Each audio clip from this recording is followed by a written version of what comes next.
Hola, buenos días, buenas noches. Mi nombre es Verónica Carpani, soy alumna del curso La Revolución Epistemológica en torno a 1960, versión año 2017. Bueno, para esta clase tuvimos que leer el texto de Thomas Kuhn, La estructura de las revoluciones científicas, y me pareció interesante en relación a la tarea que nos fue encomendada, hacer hincapié en cuáles son las distintas experiencias o las fases por las que va transitando el científico a lo largo de su investigación en la ciencia normal. Para comenzar me gustaría leer un fragmento del texto de Kuhn que surge, aparece en las páginas 109 y 110. Este fragmento dice así: en la ciencia, la novedad surge solo y dificultosamente manifestada por la resistencia contra el fondo que proporciona lo esperado.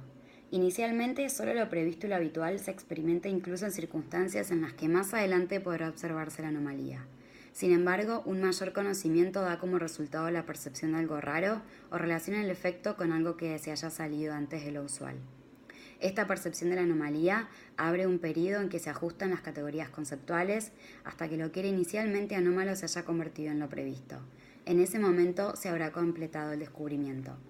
Bueno, me pareció interesante comenzar con este fragmento porque hace alusión o menciona brevemente cuáles son estas fases por las que va transitando un científico.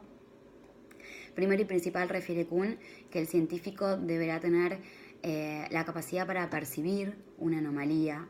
Una vez que el científico percibe la anomalía, comienza la fase de experimentación y de asimilación. Brevemente, en lo que es esta fase de experimentación, refiere Kuhn que el científico comenzará una investigación no ordinaria en cuanto, primero y principal, va a intentar aislar aquella anomalía, va a intentar reforzar y aplicar con mayor fuerza su ciencia normal para definir dónde y hasta dónde esta ciencia es aplicable y así tratar de resaltar el trastorno y realzar el trastorno que implica la anomalía. Aquí Kuhn refiere que a los fines de la experimentación y de la asimilación, el científico se asemeja a la imagen que predomina del científico.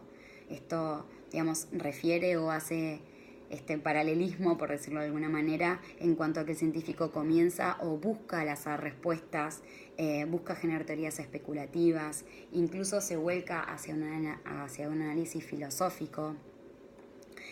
Y bueno, y de toda esta experimentación y esta observación, donde el científico comienza a estudiar más profundamente la anomalía y los efectos y los problemas, comienza a parecer que los estereotipos dados por el paradigma por el cual comienza a investigar ya no funcionan. Estos estereotipos se debilitan, el paradigma actual se debilita, comienzan a aparecer datos que tienden a un cambio. Aquí es interesante resaltar la figura de la resistencia que debería existir en el científico, en el investigador, en tanto su confianza en el paradigma hace que vuelva una y otra vez a experimentar sobre la anomalía para poder determinar que esto es así. Digamos, no fácilmente el científico va a aceptar que un resultado no es el dado por el paradigma inicial. Entonces esto lo lleva a insistir en la existencia de esta anomalía. Estos momentos de crisis y de descubrimientos o de exploración y de experimentación, dice Kuhn, que son momentos de una inseguridad profesional muy fuerte, de grandes discusiones donde el paradigma inicial se vuelve cada vez más complejo, donde surgen cada vez más versiones. Esta crisis y esta etapa, Kuhn la define de esta manera en la página 114, dice: debido a que exige la destrucción de paradigmas en gran escala y cambios importantes en los problemas y las técnicas de la ciencia normal, el surgimiento de nuevas teorías es precedido generalmente por un periodo de inseguridad profesional profunda. Incluso Kuhn este periodo de crisis lo asimila a aquellos periodos preparadigmáticos donde reinaban las discusiones entre escuelas.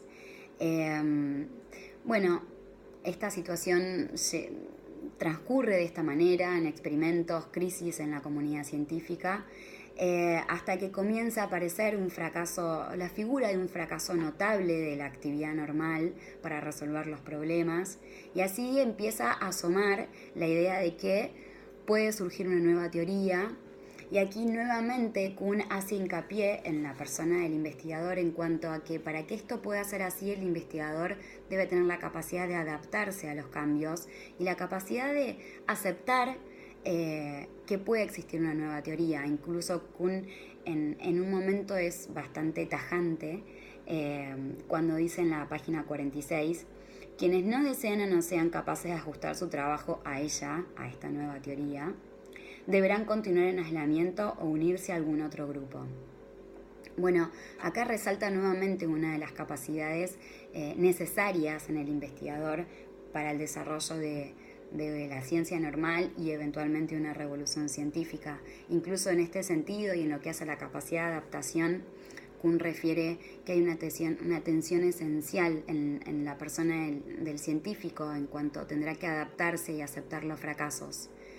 Y probablemente en esta misma línea es que Kuhn refiere que las investigaciones o los descubrimientos más importantes muchas veces estuvieron relacionados a los científicos jóvenes o nobles, en tanto no estaban tan arraigados, digamos, y no estaban tan firmemente, digamos, establecidos los principios del paradigma y por ende eran más flexibles a probables cambios. Es interesante en este sentido lo que dice Kuhn también en la página 112, cuando dice que los avances se logran descartando ciertas creencias y procedimientos previamente aceptados y simultáneamente reemplazando esos componentes del paradigma previo por otros. Bueno, en este sentido también lo que Kuhn refiere es que para que exista un cambio de paradigma y una revolución científica debe necesariamente surgir un paradigma que lo reemplace. Es decir, la comunidad científica no se va a quedar sin paradigma de estudio y investigación, sino que no va a aceptar un cambio o la caída de un paradigma hasta tanto no surja uno nuevo. Entonces, de hecho,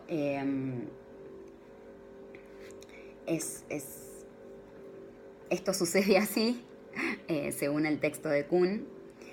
Me pareció interesante resaltar cuáles son los efectos que surten o que surgen en la persona del investigador, porque me pareció interesante relacionarlos con los textos anteriores que veníamos leyendo en cuanto a que el avance de la ciencia depende mucho de la persona y de la subjetividad de la persona del investigador, no solamente del objeto, sino también del sujeto.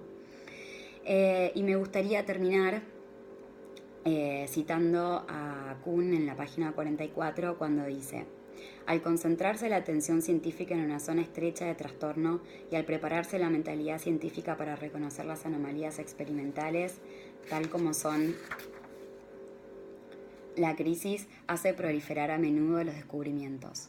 Esto creo que resumiría un poco aquello que yo quise remarcar en cuanto a que no solamente importa, digamos, en la estructura de la revolución científica la aparición de una anomalía y las diferencias, y que el paradigma ya no pueda resolver los problemas que inicialmente se planteaban como resueltos y como dados, sino que también se necesita toda una predisposición por parte del investigador para poder llevar a cabo